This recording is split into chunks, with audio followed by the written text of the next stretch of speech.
Bonsoir à tous, très heureux de vous retrouver pour Au Quotidien avec à la présentation de votre actu locale aujourd'hui, Alexandre Ferrer. Bonsoir Alexandre. Bonsoir Anthony, bonsoir à toutes et à tous. Qui est l'invité du journal aujourd'hui? Alors ce soir, on fait le point sur un événement qui se déroulera ce samedi au Mans. Reprenons la main sur notre alimentation. Pour en parler, je serai avec Fabienne Jaunet, vice-présidente de l'association culturelle protestante en Sarthe, et Bénédicte Ariot, membre du comité catholique contre la faim et pour le développement Terre Solidaire. Et puis en deuxième partie d'Au Quotidien, vous retrouverez Pascal Brulon dans le cadre de notre série consacrée à Format Sarthe. On passe à l'actu.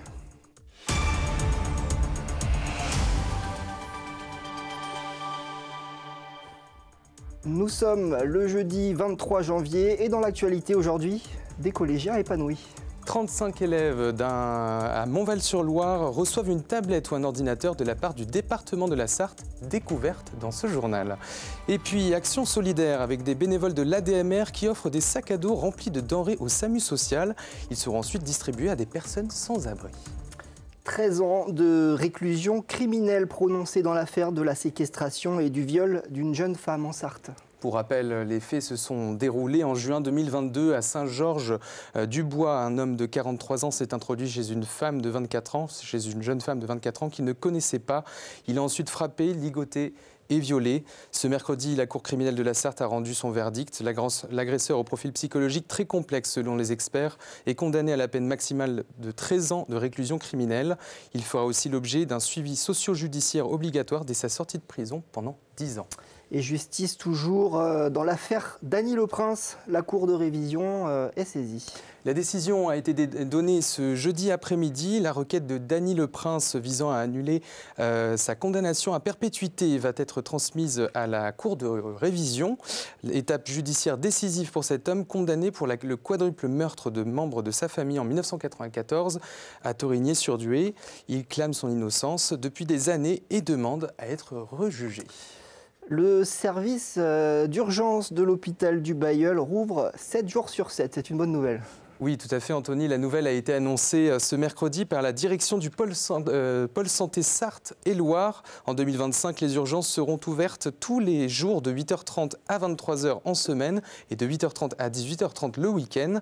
Une perspective encore inconcevable. Il y a quelques mois, a fait savoir la direction après 2 ans de difficultés récurrentes sur le service d'urgence liées au manque de médecins urgentistes. Au Mans, le Parti communiste français lance sa campagne pour les municipales 2026. Et à 13 mois des élections, la fédération PCF de la Sarthe se prépare et présente déjà son programme pour les élections municipales. 10 axes de travail sont proposés, les principaux, le logement en priorité, suivi du volet écologique visant en partie une gratuité complète des transports en commun pour toutes et tous, et puis la sécurité, une préoccupation importante pour les Français. Oël Lemoyle, co-secrétaire de la section du Mans du PCF, nous en dit plus. Nous, on est plutôt dans l'idée de partir du pragmatique, sans idéologie, sans plaquer en fait des représentations sur la ville du Mans. La ville du Mans, c'est pas le coupe-gorge que l'extrême droite veut nous faire voir. Il faut parler avec les habitants des Sablons, il faut parler avec les habitants des Roncerets, des Glonnières. Ils n'ont pas l'impression de vivre dans un coupe-gorge. Pour autant, ont-ils l'impression de vivre dans une ville sûre ? Pas toujours, peut-être pas toujours. Et la question, c'est de savoir comment on fait sécurité avec les habitants eux-mêmes. Et une des propositions qu'on porte à l'occasion de ces municipales, c'est la question de l'îlotage. Ça a été une proposition communiste pendant très longtemps, réimplanter des forces de sécurité, de la médiation, de la police municipale, au plus près de là où vivent les habitants, pour ne pas avoir l'impression que la police ne vient que de l'extérieur de la ville. Et en gros, travaille au quotidien avec les associations, avec les travailleurs sociaux, avec les médiateurs. Donc avoir une sorte de continuum de sécurité, ce qui est un mot très à la mode, mais dans lequel nous on met beaucoup d'humains en tout cas. Et direction Montval-sur-Loire où ce jeudi du matériel informatique était distribué aux élèves du collège. Oui, et c'est au collège de Bercé à Montval-sur-Loire. 35 élèves ont reçu des tablettes ou des ordinateurs, une initiative du conseil départemental de la Sarthe. Le but, favoriser l'épanouissement scolaire des collégiens sartois et leur apprentissage du numérique. Un reportage d'Anthony Piton. Pour Maë, 11 ans, c'est le tout premier ordinateur personnel. C'est trop cool, je suis trop content. Comme lui, 35 élèves du collège de Montval-sur-Loire ont reçu des tablettes ou des ordinateurs reconditionnés de la part du département de la Sarthe. Ça va m'aider à faire mes cours et, au lieu d'être sur le téléphone. Ça va permettre d'améliorer ses compétences Et c'est vrai que toi, t'aimes bien le truc informatique. Hein? Ouais. Donc déjà, et puis c'est super qu'ils offrent ça. Ça aide vachement les enfants en difficulté. Les familles ont été choisies sur critères sociaux. Pour bénéficier du matériel informatique, elles devaient uniquement justifier d'un accès à Internet. On parle beaucoup d'égalité des chances au niveau de l'école et là, le fait de distribuer à des élèves qui n'ont pas forcément la chance d'avoir un matériel informatique personnel chez eux, ça permet de réduire les inégalités sociales notamment et financières. Le matériel est mis à disposition à titre gratuit dans le cadre du Fonds numérique solidaire du département. Les tablettes et ordinateurs deviennent ensuite la propriété des élèves. C'est à peu près 350 à 400 ordinateurs qui chaque année sont remis aux élèves. Je rappelle, il y a 28 000 collégiens dans le département, donc on voit bien que les besoins ne sont pas aussi conséquents que cela. Et donc on ne répond vraiment qu'aux besoins spécifiques des élèves et des familles. Une mesure bien concrète pour renforcer la confiance des élèves dans leur parcours scolaire. Et visible jusque dans leur sourire. Allez, on parle maintenant d'un événement autour de l'alimentation qui aura lieu ce week-end au Mans avec Fabienne Jaunet, vice-présidente de l'association culturelle protestante de la Sarthe, et Bénédicte Ariot, présidente de l'association CCFD Terre Solidaire. Bonsoir à toutes les deux. Bonsoir. Alors, faisons le point sur un événement qui a donc lieu ce samedi 25 janvier à la salle Pierre Perret au Mans.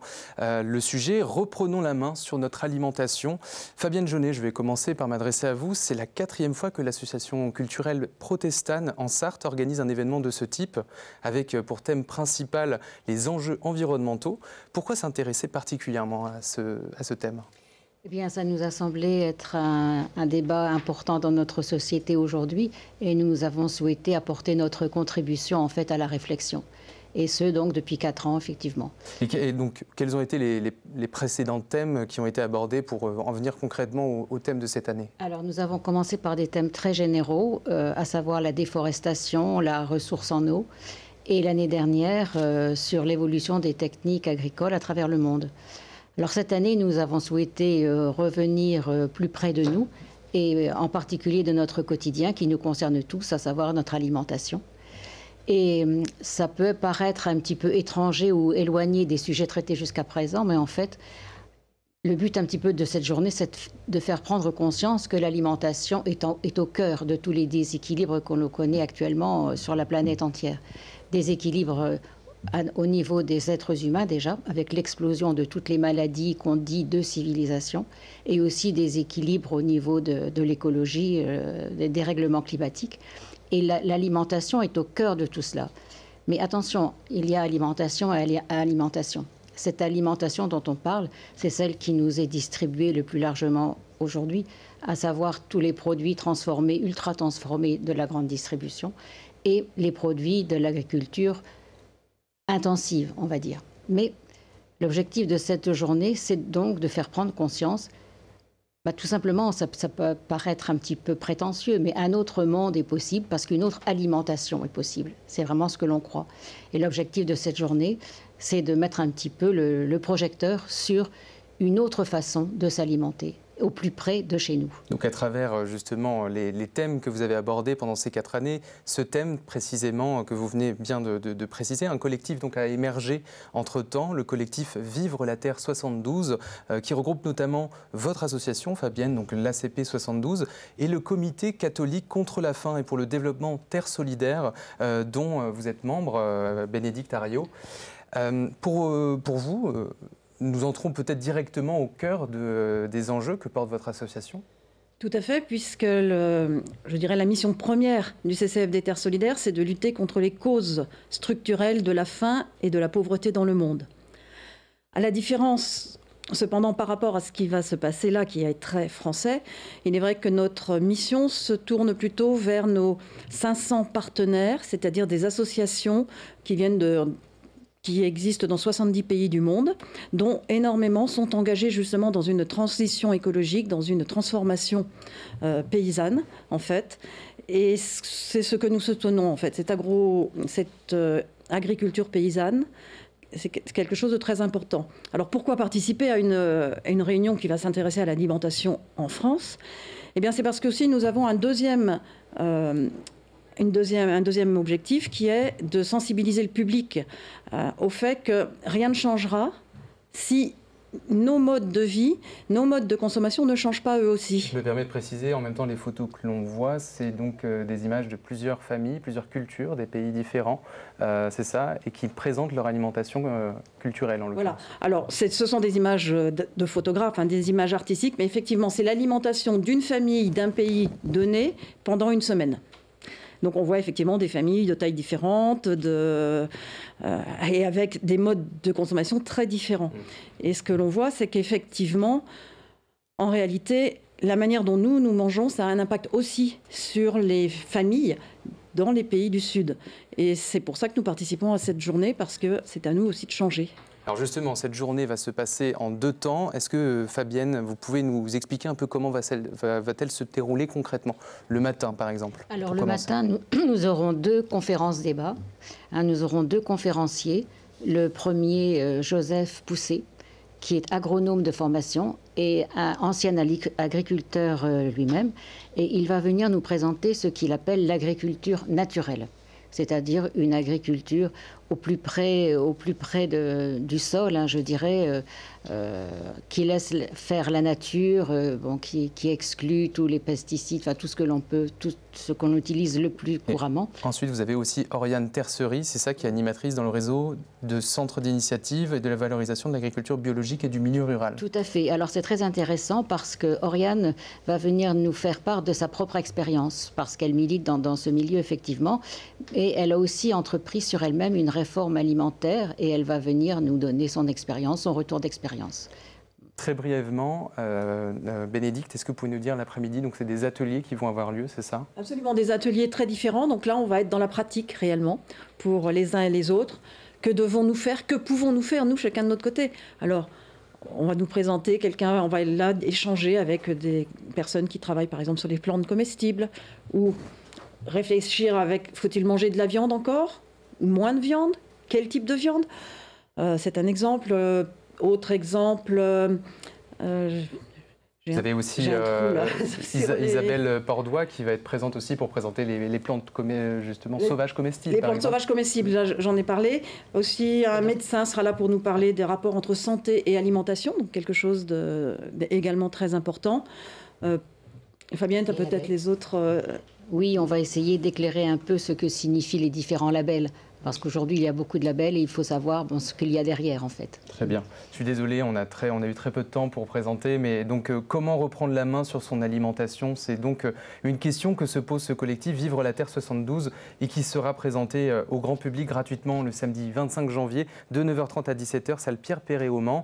Seul le repas du midi est sur réservation. Pour reprendre sa place, il suffit d'envoyer un mail à vivrelaterre72@gmail.com ou de contacter le 06 25 51 07 79. Merci à vous d'être venu. Merci. Merci.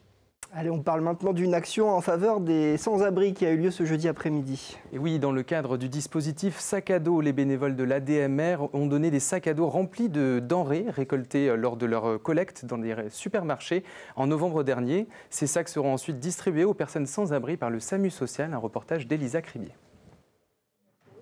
Il y a des sardines. De la nourriture, des produits d'hygiène, des vêtements chauds ou encore un matelas de camping. Voilà ce qu'on peut retrouver dans les 32 sacs à dos qui seront distribués au SDF par le SAMU social. Un objet loin d'être anodin pour les personnes sans abri. Ils travaillent leur vie toute la journée sur leur dos, hein. Ils ont toutes leurs affaires précieuses, leur papier d'identité, leur vie sur leur dos. Et ils ont un taux d'usure de leur sac à dos qui est au-delà de ce qu'on peut avoir nous chez nous. Et donc tous les ans, ils ont besoin de renouveler le sac à dos et de repartir avec un truc neuf. Cela fait 8 ans que le projet est reconduit d'année en année grâce au travail des bénévoles. Ça a un sens pour moi. Ça aide des personnes qui sont en difficulté. Et puis, c'est aussi donner un petit moment de plaisir aux gens. Et comme Josiane, ils sont une quinzaine de bénévoles à participer au projet Sac à dos. Certaines des denrées collectées sont aussi données aux associations comme Maraude 72. Ce que nous collectons en non donnables dans les sacs à dos, nous les remettons à une association qui distribue des repas tous les vendredis aux gens de la rue, aux personnes de la rue. Ces sacs à dos seront distribués lors des maraudes du SAMU social la semaine prochaine. Certains sans-abri les attendent avec impatience. Voilà, c'est la fin de cette édition. Tout de suite, vous retrouvez Pascal Brulon pour son interview dans le cadre de Format Sarthe. Et puis à 19h, c'est culturel avec Chloé Bergerat. Nous, on se retrouve demain, 18h30 sur LMTV. Bonne soirée.